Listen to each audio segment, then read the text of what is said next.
Important steps of intercostal tube insertion যেগুলো আগে আমরা ডিসকাস করেছি সেটা আবারও বলছি, position of the patient supine with the bed with the head end up, তাহলে কিন্তু সুপাইন পজিশনে পেশেন্টকে রাখতে হবে এবং মাথার দিকটা একটু উঁচু রাখতে হবে বেডের। Select the triangle of safety, সেটা সিলেক্ট করলে। ইনফিল্ট্রেট লোকাল অ্যানেস্থেসিয়া, এটাও করলে। Sharp dissection only cut the skin, এখানে স্কিন অ্যান্ড সাবকিউটানিয়াস টিস্যু কাটবা এটা বলবা, ঠিক আছে। Blunt dissection with the finger and artery forcep till you reach the pleura, ঠিক আছে। এইবার তুমি যখন স্কিন সাবকিউটানিয়াস টিস্যু কেটেছো তখন তো ইন্টারকস্টাল স্পেস পাচ্ছ, ওই জায়গায় তোমাকে ব্লান্ট ডিসেকশন করতে হবে উইথ আর্টারি ফরসেপ। এরা বলেছে ফিঙ্গার, কিন্তু ফিঙ্গার দিয়ে হয় না, আর্টারি ফরসেপ দিয়ে ব্লান্ট ডিসেকশন করে until the you reach the parietal pleura, parietal pleura পর্যন্ত গেলে দ্যাট ইজ তোমার মাসেলগুলো স্প্লিট করতে হবে, ইন্টারকস্টাল মাসেলগুলোকে স্প্লিট করতে হবে, সহজ হিসাব দিলে তুমি প্লুরা টাচ করতে পারছো যে একটা সফট জিনিস আমার হাতে বাঁধছে। ওই সময় এবার আর্টারি ফরসেপের টিউবটা ধরে অথবা ট্রকার দিয়ে ইনসার্ট করে দেবা। Introduce the intercostal space obliquely, make a short tunnel, retain the drain with a good suture and vertical matrix suture for wound closure. তাহলে আমরা ওখানে যে উন্ডটা বানিয়েছে ওটাও তো ক্লোজ করতে হবে around the tube, and tube should be fixed with the skin. এই পেশেন্টটাকে দেখো haemothorax detected early and treated with intercostal chest tube drain on right side. এখানে দেখো এই ড্রেন টিউবের একটা ছবি দেখা যাচ্ছে এক্সরেতে, হ্যাঁ। এরপরে একটা কোশ্চেন অনেক সময় যারা ভালো করে ভাইবা বোর্ডে টিচাররা জিজ্ঞাসা করেন যে ঠিক আছে তুমি চেস্ট টিউব ড্রেন তুমি দিলে, ওটা ড্রেনেজও হয়ে গেল, but how will certain that all the accumulated liquid have been get out, তুমি কিভাবে বুঝবে? তুমি চেস্ট টিউবটা দিচ্ছ কেন? চেস্ট যাতে আমার ওখানে অ্যাকুমুলেটেড ফ্লুইড যেটা আছে আদার ব্লাড পাস অর ওয়াটার সেগুলোকে আমি বের করব। ঠিক আছে, দিলে ব্যাগে আসছে, দেখলে 1000 আসলো কি 500 আসলো কি 400 আসলো, সাম অ্যামাউন্ট আসছে ব্যাগে। তো এখন তুমি শিওর হবা কি করে যে তোমার পেশেন্ট গেট ইমপ্রুভড, যে ভিতরে কিছু নাই? প্রথমে তুমি দেখো, আগে আমরা কি দেখেছি, এই পেশেন্টের চেস্ট মুভমেন্ট ডিমিনিশ ছিল, ঠিক আছে। ফার্স্ট অবজারভেশন আমার ছিল যে affected chest movement was diminished. তো এখন চেস্ট টিউব ড্রেন দেওয়ার পরে এখন আমি অবজার্ভ করছি যে chest movement whether it is similar or not, opposite সাইডে বা হেলদি সাইডের সাথে এর মুভমেন্টটা সিমিলার কিনা। যখন দেখলাম হ্যাঁ chest movement bilateral is similar, তখন আমার মনটা খুশিতে ভরে গেল, yes my patient has improved. Then you place a stethoscope over the chest, both chest, and try to hear the breath sounds. আগে তুমি কি এখানে ব্রেথ সাউন্ড পেতে? নো। তো এখন তুমি দেখলে যে ব্রেথ সাউন্ড এসে গেছে, তুমি আরেক স্টেপ খুশি হলে, you become happy, another step. Then you auscultated whole the chest, দেখলে যে অল লেভেলে সব জায়গাতেই অ্যাপেক্স বেস সব জায়গাতে I am getting the breath sound এডিকুয়েটলি।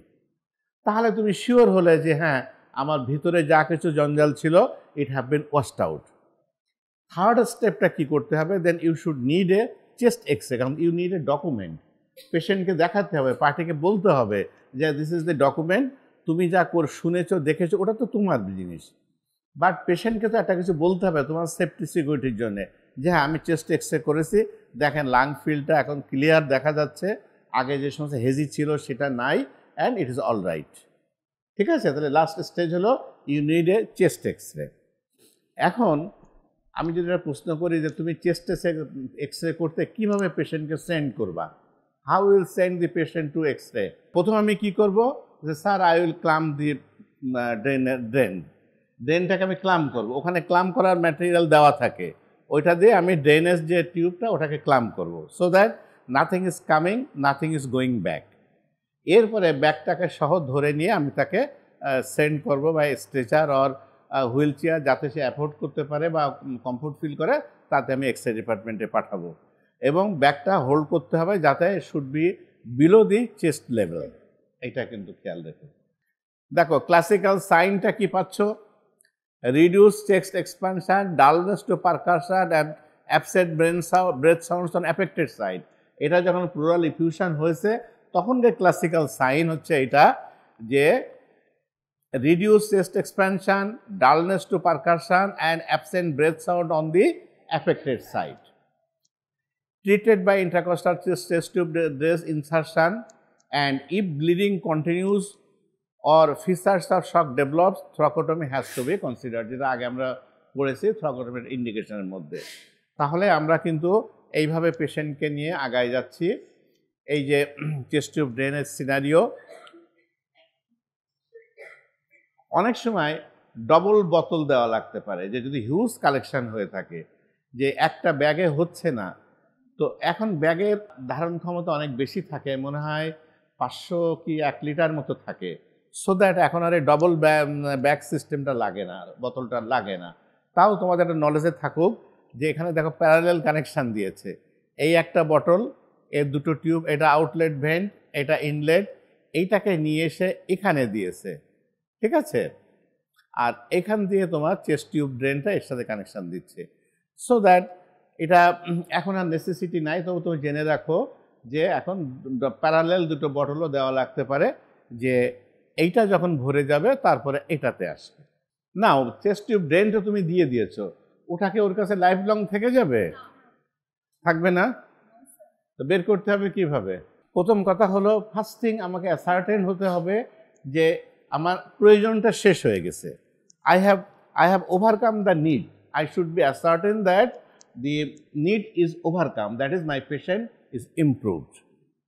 And second point, you should be ascertain that there is no further collection, that is যদি bleeding থেকে থাকে সেটা আর ব্লাডটা নেক্সট আর আসছে না, পাস থেকে থাকলে পাস আর আসছে না, ওয়াটার থেকে থাকলে ওয়াটার আর আসছে না, ঠিক আছে, এই দুটো পয়েন্ট। থার্ড থিং হচ্ছে কি, এটা যখন অ্যাসার্টেন করলে এবং শিওর হলে by with the help of X-ray, then তোমাকে এখন আর্লিয়েস্ট পসিবল টাইমে, ডেট মেনশন করি না আমরা যে আজকে আমি ইনসার্ট করলাম 1 ঘন্টা কি 2 ঘন্টা পরেই খুলে ফেলতে হবে, ইট ইজ নট দ্যাট।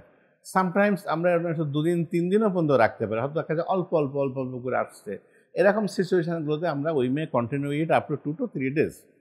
তো whenever I certain that my patient have been improved and X-ray chest given a proof that the lung expansion is adequate, তখন আমি কি করব, I should first to remove the clamp the drainage tube first. তুমি drain টিউবটাকে clamp করো, then you should to clean মানে open the wound, dressing দেওয়া আছে সেটাকে তুমি খুলে ফেললে, then you should to cut the stitch which is connecting the tube with your skin, সেটাকে তুমি কেটে দিলে, now skin is tube is free, then you hold the tube with the artery forceps and gently have a traction and tube goes out. When the tube goes out, you put a gauze, sterile gauze over the wound and make it close by adhesive tapes. This is the procedure, simple procedure. ওই টিউবটা যেখানে insert করেছিলে ওই যে ওপেনিংটা, ওটাকে তোমার stitch দিয়ে close করতে হবে না, ওটা তোমার বডি স্কিন কন্ট্রাক্ট করে ওটা বন্ধ হয়ে যাবে। ক্লিয়ার? তাহলে এখানে তাহলে এরা আমরা কি বলছে দেখো, chest x-ray lung fully expanded and drainage should be less than 100 ml for 2 days and no air leak, patient should not be in a ventilator. তাহলে এটাও তোমাকে মনে রাখতে হবে যে আমার পেশেন্ট ভেন্টিলেটরে নাই এবং লিকেজটা আইদার 0 হয়ে গেছে অথবা less than 100 ml for 2 days। পরপর আমি 2 দিন অবজার্ভ করছি কিন্তু 100 ml এর বেশি আসে নাই, 100 ml এর কম, এই স্টেজ হলেও আমরা এটাকে রিমুভ করতে পারি। এখানে প্রশ্ন থাকতে পারে যে স্যার 80 ml তো এসেছে, আপনি বলেছেন 100 ml এর কম, আচ্ছা মেনে নিলাম 80 ml তো এসেছে, তাহলে আমি টিউবটা যখন উইথড্র করলাম তখন 80 ml is remaining inside a plural space, yes it is correct. কিন্তু এই অবস্থায় আমাদের বলে, বডি ফিজিওলজি বলে যে এই minimum amount of fluid it should be absorbed from the absorbing surfaces of the pleura. Clear? ঠিক আছে, so that we can withdraw the tube in such situation. Clamp the tube for 24 hours before opening.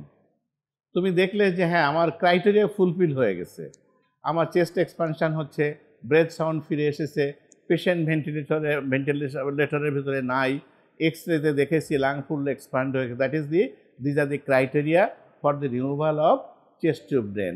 তো criteria fulfil হয়ে গেছে, তখন আমি খুলতে পারি, but তারপরেও তুমি এটাকে ক্লাম করে wait for another 24 hours. 24 hours পরে যে আবার ক্লামটা খুলে দাও, দেখলে যে না কোনো সিনারিও কিছু চেঞ্জ হলো না, then you withdraw the tube. ঠিক আছে? Should select triangle of safety, should direct the tube towards the apex in cases of hemothorax and pneumothorax, should direct the tube towards the base in empyema. Yes, যদি আমরা পানি বাতাস এগুলো blood থাকলে আমরা উপরের দিকে দিচ্ছি, but if there is pus, এটা ভারী হেভি জিনিস, it remains towards the base of the lungs. So in that situation you should to direct the tip of the tube towards the base of the lungs. এটা একটু মাথায় রাখতে হবে।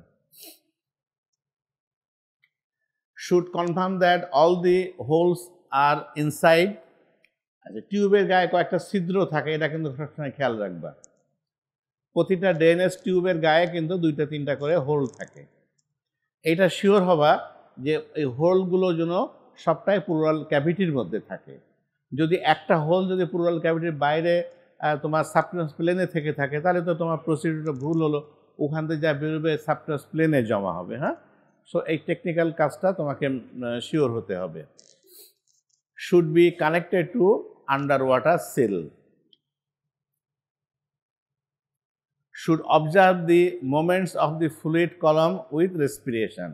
আরেকটা জিনিস, টিউবটা যে তোমার প্লুরাল স্পেসে গিয়েছে, এটা তুমি বুঝবে কি করে এক্সরে ছাড়া?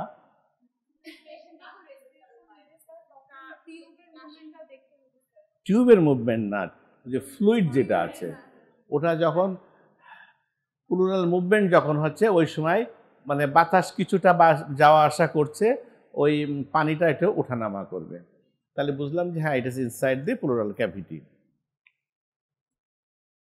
Should avoid kinking of the tube, should not clamp the ICD if there is air leak, দরকার নেই। Should be always lower than the patient's level in the supine position, otherwise content of the bottle will enter the pleural space. আমরা তাহলে পড়লাম কি, যে trauma to the ribs, trauma to the lungs, তাই তো?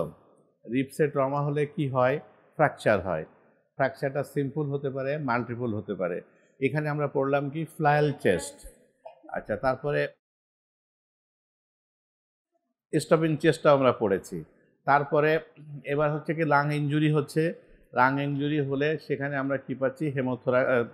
Pneumothorax পাচ্ছি, haemothorax পাচ্ছি, tension pneumothorax পাচ্ছি। টেনশন নিউমোথোরাক্সটা ফ্রিকোয়েন্টলি জিজ্ঞাসা করা হয়, এটাকে ট্রিটমেন্ট অপশানটা কি?